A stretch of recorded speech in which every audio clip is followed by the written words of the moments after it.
Let's continue now with the MCQ of Lesson 16, Discovering the Rule in Sequences.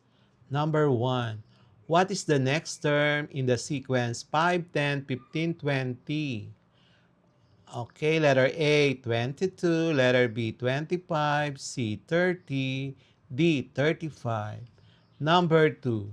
Which type of sequence is represented by 2, 4, 8, 16, 32? Letter A, arithmetic, B, geometric, C, harmonic, D, Fibonacci. Number 3. The sequence 1, 4, 9, 16, 25 follows which rule? Letter A, adding 3 each time. Letter B, multiplying by 2. Letter C, perfect squares. Letter D, powers of 2. Number 4. Find the missing number. 2, 5, 10, 17, 26. So A, 35, B, 36, C, 37, D, 38. Number 5. Which is the next term in the Fibonacci sequence? 0, 1, 1, 2, 3, 5, 8. Letter A, 12, B, 11, C, 13, D, 14. Number 6. What type of sequence is 100, 90, 80, 70? A. Arithmetic. B. Geometric. C. Quadratic. D. Fibonacci. And number 7. The rule for the sequence 3, 6, 12, 24, 28 ellipsis is A. Add 3 each time. B.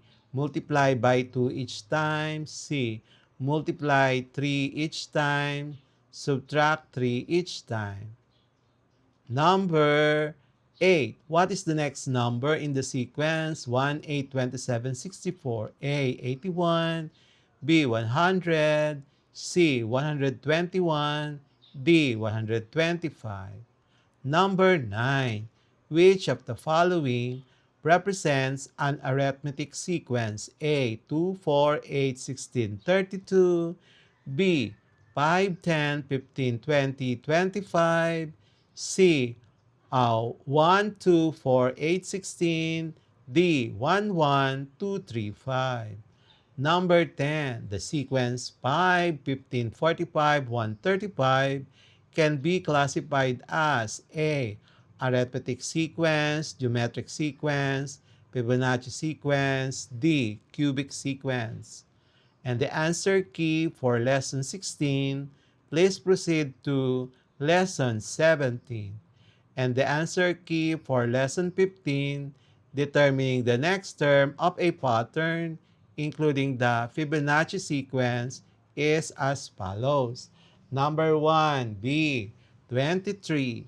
Number 2, C, 3. Number 3, B, 48. 4, B, 5. 5B, 8. Number 6, C, AN is equals to AN minus 1 plus AN minus 2. Number 7, C, 36. Number 8, 28. Number 9, D, 32. Number 10, C, 1, 1, 2, 3, 5, 8 ellipses. And that's it for today's lesson here on Smile Road. If you learned something new today, don't forget to hit that like button and share this video with your classmates. And make sure to subscribe and tap the notification bell so you'll be the first to know when a new lesson drops. This is Sir M, reminding you that learning doesn't stop after the bell rings. Keep asking, keep exploring, and always walk the road of knowledge with a smile.